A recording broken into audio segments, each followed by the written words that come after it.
नमस्कार, one page YouTube channel में आपका स्वागत है। आज सुनिए रामवृक्ष बेनीपुरी का लिखा निबंध गेहूं और गुलाब। गेहूं हम खाते हैं, गुलाब सूंघते हैं। एक से शरीर की पुष्टि होती है, दूसरे से हमारा मानस तृप्त होता है। गेहूं बड़ा या गुलाब? हम क्या चाहते हैं, पुष्ट शरीर या तृप्त मानस? या पुष्ट शरीर पर तृप्त मानस? जब मानव पृथ्वी पर आया, भूख लेकर, क्षुधा, क्षुधा, पिपासा, पिपासा, क्या खाए, क्या पिए? माँ के स्तनों को निचोड़ा, वृक्षों को झकझोरा, कीट पतंग, पशु पक्षी, कुछ न छूट पाए उससे। गेहूं, उसकी भूख का काफिला आज गेहूं पर टूट पड़ा है। गेहूं उपजाओ, गेहूं उपजाओ, गेहूं उपजाओ। मैदान जोते जा रहे हैं, बात उजाड़े जा रहे हैं, गेहूं के लिए। बेचारा गुलाब, भरी जवानी में कहीं सिसकियां ले रहा है। शरीर की आवश्यकता ने मानसिक प्रवृत्तियों को कहीं कोने में डाल रखा है, दबा रखा है। किंतु चाहे कच्चा चरे या पकाकर खाए, गेहूं तक पशु और मानव में क्या अंतर? मानव को मानव बनाया गुलाब ने। मानव मानव तब बना जब उसने शरीर की आवश्यकताओं पर मानसिक वृत्तियों को तरजीह दी।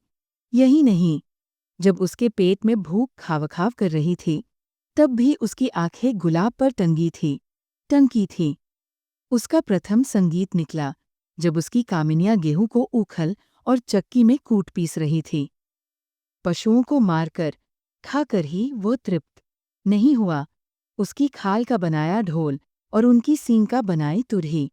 मछली मारने के लिए जब वह अपनी नाव में पतवार का पंख लगाकर जल पर उड़ा जा रहा था, तब उसके छप-छप में उसने ताल पाया, तराने छोड़े।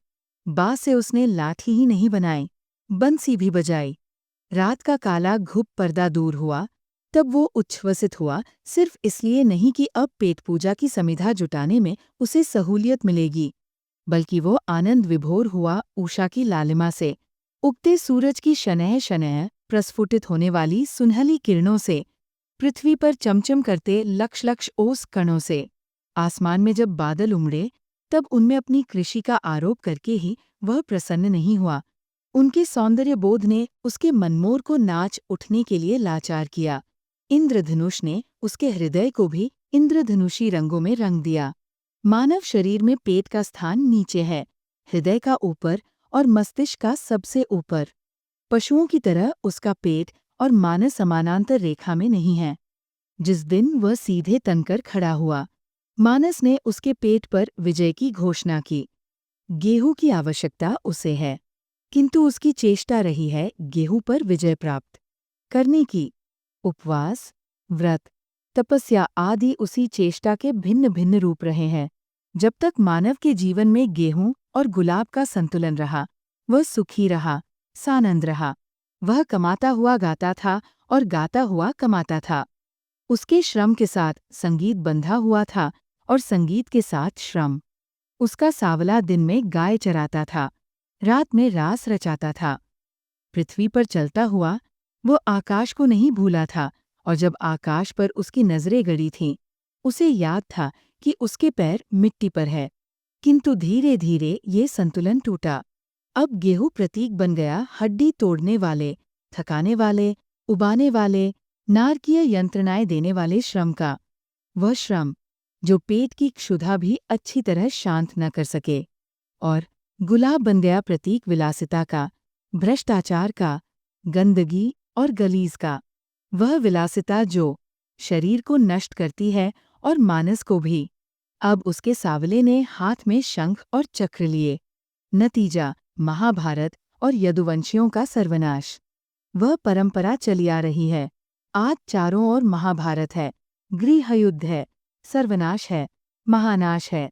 गेहूं सिर धुन रहा है खेतों में, गुलाब रो रहा है बगीचों में, दोनों अपने अपने पालनकर्ताओं के भाग्य पर, दुर्भाग्य पर। चलो पीछे मुड़ो। गेहूं और गुलाब में हम एक बार फिर संतुलन स्थापित करें। किंतु मानव क्या पीछे मुड़ा है? मुड़ सकता है? यह महायात्री चलता रहा है, चलता रहेगा। और क्या नवीन संतुलन चिरस्थायी हो सकेगा? क्या इतिहास फिर दोहराकर नहीं रहेगा? नहीं, मानव को पीछे मोड़ने की चेष्टा न करो। अब गुलाब और गेहूं में फिर संतुलन लाने की चेष्टा में सिर खपाने की आवश्यकता नहीं। अब गुलाब गेहूं पर विजय प्राप्त करे। गेहूं पर गुलाब की विजयचिर विजय। अब नए मानव की ये नई आकांक्षा हो। क्या ये संभव है? बिल्कुल 16 आने संभव है। विज्ञान ने बता दिया है। अब उसके सावले ने हाथ में शंख और चक्र लिए। नतीजा महाभारत और यदुवंशियों का सर्वनाश। वह परंपरा चली आ रही है।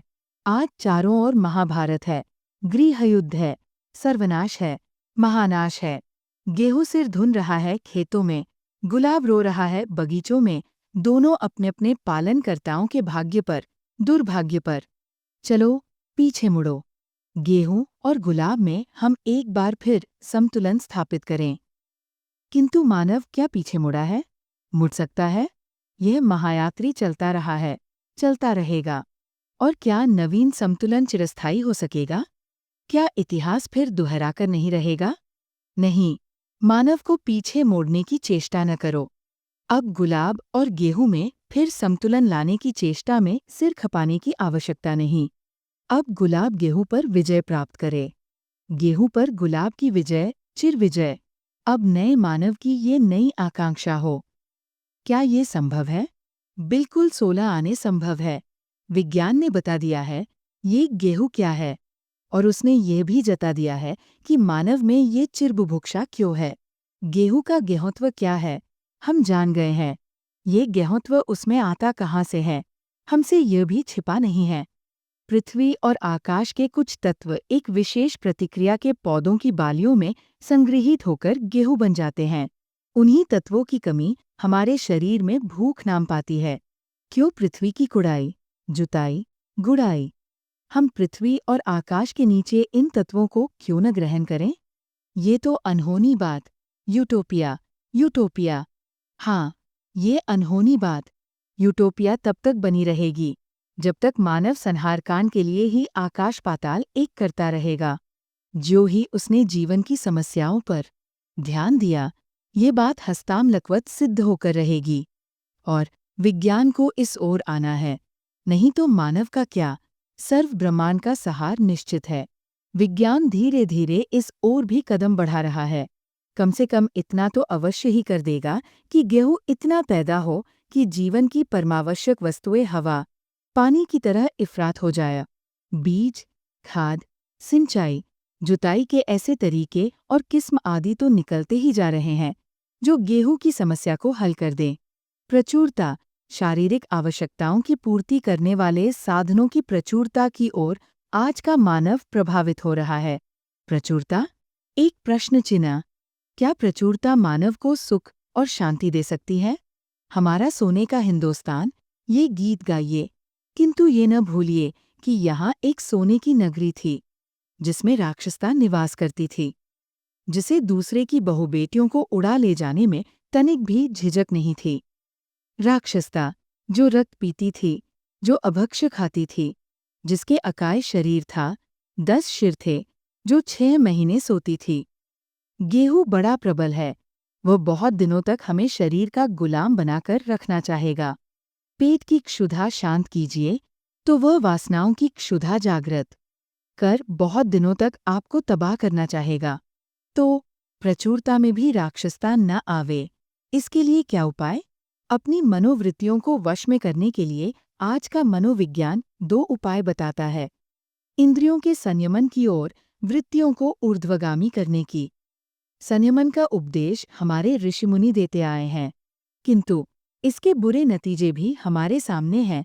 बड़े बड़े तपस्वियों की लंबी लंबी तपस्याएं एक रंभा, एक मेनका, एक उर्वशी की मुस्कान पर स्खलित हो गई। आज भी देखिए, गांधी जी के 30 वर्ष के उपदेशों और आदेशों पर चलने वाले हम तपस्वी किस तरह दिन दिन नीचे गिरते जा रहे हैं। इसलिए उपाय एकमात्र है, वृत्तियों को ऊर्ध्वगामी करना। कामनाओं को स्थूल वासनाओं के क्षेत्र से ऊपर उठाकर सूक्ष्म भावनाओं की ओर प्रवृत्त कीजिए। शरीर पर मानस की पूर्ण प्रभुता स्थापित हो। गेहूं पर गुलाब की। गेहूं के बाद गुलाब, बीच में कोई दूसरा टिकाव नहीं, ठहराव नहीं। गेहूं की दुनिया खत्म होने जा रही है। वह दुनिया जो आर्थिक, और राजनीतिक रूप में हम सब पर छाई है, जो आर्थिक रूप से रक्त पीती रही, राजनीतिक रूप में रक्त बहाती रही। अब दुनिया आने वाली है जिसे हम गुलाब की दुनिया कहेंगे। गुलाब की दुनिया मानस का संसार, सांस्कृतिक जगत। आहा, कैसा वो शुभ दिन होगा। हम स्थूल शारीरिक आवश्यकताओं की जंजीर तोड़कर सूक्ष्म मानवजगत का नया लोक बनाएंगे, जब गेहूं से हमारा पिंड छूट जाएगा और हम गुलाब की दुनिया में स्वच्छंद विहार करेंगे। गुलाब की दुनिया, रंगों की दुनिया, सुगंधों की दुनिया। भौंरे नाच रहे, गूंज रहे, फुल सूंघनी फुदक रही, चहक रही। नृत्य, गीत, आनंद, उत्साह। कहीं गंदगी नहीं, कहीं कुरूपता नहीं।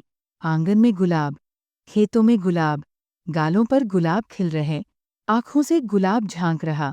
जब सारा मानव जीवन रंगमय, सुगंधमय, नृत्यमय, गीतमय बन जाएगा, वह दिन कब आएगा? वह आ रहा है। क्या आप देख नहीं रहे हैं? कैसी आंखें हैं आपकी! शायद उन पर गेहूं का मोटा पर्दा पड़ा हुआ है। पर्दे को हटाइए और देखिए वो अलौकिक स्वर्गिक दृश्य इसी लोक में, अपनी इस मिट्टी की पृथ्वी पर ही। शौके दीदार अगर है तो नजर पैदा कर। ये गेहूं क्या है? और उसने ये भी जता दिया है कि मानव में ये चिरबुभुक्षा क्यों है। गेहूं का गेहूत्व क्या है, हम जान गए हैं। ये गेहूत्व उसमें आता कहाँ से है, हमसे यह भी छिपा नहीं है। पृथ्वी और आकाश के कुछ तत्व एक विशेष प्रतिक्रिया के पौधों की बालियों में संग्रहित होकर गेहूं बन जाते हैं। उन्हीं तत्वों की कमी हमारे शरीर में भूख नाम पाती है। क्यों पृथ्वी की कुड़ाई, जुताई, गुड़ाई? हम पृथ्वी और आकाश के नीचे इन तत्वों को क्यों न ग्रहण करें? ये तो अनहोनी बात, यूटोपिया, यूटोपिया। हाँ, ये अनहोनी बात, यूटोपिया तब तक बनी रहेगी जब तक मानव संहारकान के लिए ही आकाश पाताल एक करता रहेगा। जो ही उसने जीवन की समस्याओं पर ध्यान दिया, ये बात हस्तामलकवत सिद्ध होकर रहेगी। और विज्ञान को इस ओर आना है, नहीं तो मानव का क्या, सर्व ब्रह्मांड का सहार निश्चित है। विज्ञान धीरे धीरे इस ओर भी कदम बढ़ा रहा है। कम से कम इतना तो अवश्य ही कर देगा कि गेहूं इतना पैदा हो कि जीवन की परमावश्यक वस्तुएं हवा, पानी की तरह इफरात हो जाए। बीज, खाद, सिंचाई, जुताई के ऐसे तरीके और किस्म आदि तो निकलते ही जा रहे हैं जो गेहूं की समस्या को हल कर दें। प्रचुरता, शारीरिक आवश्यकताओं की पूर्ति करने वाले साधनों की प्रचुरता की ओर आज का मानव प्रभावित हो रहा है। प्रचुरता? एक प्रश्न चिन्ह। क्या प्रचुरता मानव को सुख और शांति दे सकती है? हमारा सोने का हिंदुस्तान, ये गीत गाइए, किंतु ये न भूलिए कि यहाँ एक सोने की नगरी थी, जिसमें राक्षसता निवास करती थी, जिसे दूसरे की बहुबेटियों को उड़ा ले जाने में तनिक भी झिझक नहीं थी। राक्षसता, जो रक्त पीती थी, जो अभक्ष्य खाती थी, जिसके अकाय शरीर था, 10 शिर थे, जो 6 महीने सोती थी। गेहूं बड़ा प्रबल है, वह बहुत दिनों तक हमें शरीर का गुलाम बनाकर रखना चाहेगा। पेट की क्षुधा शांत कीजिए, तो वो वासनाओं की क्षुधा जागृत कर बहुत दिनों तक आपको तबाह करना चाहेगा। तो प्रचुरता में भी राक्षसता न आवे, इसके लिए क्या उपाय? अपनी मनोवृत्तियों को वश में करने के लिए आज का मनोविज्ञान 2 उपाय बताता है। इंद्रियों के संयमन की ओर वृत्तियों को ऊर्ध्वगामी करने की। संयमन का उपदेश हमारे ऋषिमुनि देते आए हैं, किंतु इसके बुरे नतीजे भी हमारे सामने हैं। बड़े बड़े तपस्वियों की लंबी लंबी तपस्याएं एक रंभा, एक मेनका, एक उर्वशी की मुस्कान पर स्खलित हो गई। आज भी देखिए, गांधी जी के 30 वर्ष के उपदेशों और आदेशों पर चलने वाले हम तपस्वी किस तरह दिन दिन नीचे गिरते जा रहे हैं। इसलिए उपाय एकमात्र है, वृत्तियों को ऊर्ध्वगामी करना। कामनाओं को स्थूल वासनाओं के क्षेत्र से ऊपर उठाकर सूक्ष्म भावनाओं की ओर प्रवृत्त कीजिए। शरीर पर मानस की पूर्ण प्रभुता स्थापित हो, गेहूं पर गुलाब की। गेहूं के बाद गुलाब, बीच में कोई दूसरा टिकाव नहीं, ठहराव नहीं। गेहूं की दुनिया खत्म होने जा रही है, वह दुनिया जो आर्थिक और राजनीतिक रूप में हम सब पर छाई है, जो आर्थिक रूप से रक्त पीती रही, राजनीतिक रूप में रक्त बहाती रही, अब दुनिया आने वाली है जिसे हम गुलाब की दुनिया कहेंगे। गुलाब की दुनिया मानस का संसार सांस्कृतिक जगत। आहा, कैसा वह शुभ दिन होगा, हम स्थूल शारीरिक आवश्यकताओं की जंजीर तोड़कर सूक्ष्म मानवजगत का नया लोक बनाएंगे। जब गेहूं से हमारा पिंड छूट जाएगा और हम गुलाब की दुनिया में स्वच्छंद विहार करेंगे। गुलाब की दुनिया, रंगों की दुनिया, सुगंधों की दुनिया। भौंरे नाच रहे, गूंज रहे, फुल सूंघनी फुदक रही, चहक रही। नृत्य, गीतानंद, उत्साह। कहीं गंदगी नहीं, कहीं कुरूपता नहीं। आंगन में गुलाब, खेतों में गुलाब, गालों पर गुलाब खिल रहे, आंखों से गुलाब झांक रहा। जब सारा मानव जीवन रंगमय, सुगंधमय, नृत्यमय, गीतमय बन जाएगा, वह दिन कब आएगा? वह आ रहा है। क्या आप देख नहीं रहे हैं? कैसी आंखें हैं आपकी! शायद उन पर गेहूं का मोटा पर्दा पड़ा हुआ है। पर्दे को हटाइए और देखिए वो अलौकिक स्वर्गिक दृश्य इसी लोक में, अपनी इस मिट्टी की पृथ्वी पर ही। शौके दीदार अगर है तो नजर पैदा कर। अगर आपको यह कहानी पसंद आई तो सब्सक्राइब करें और बेल आइकन दबाएं। अपने सुझाव कमेंट बॉक्स में बताएं। अगली कहानी तक शब्दों की दुनिया में डूबे रहे। धन्यवाद।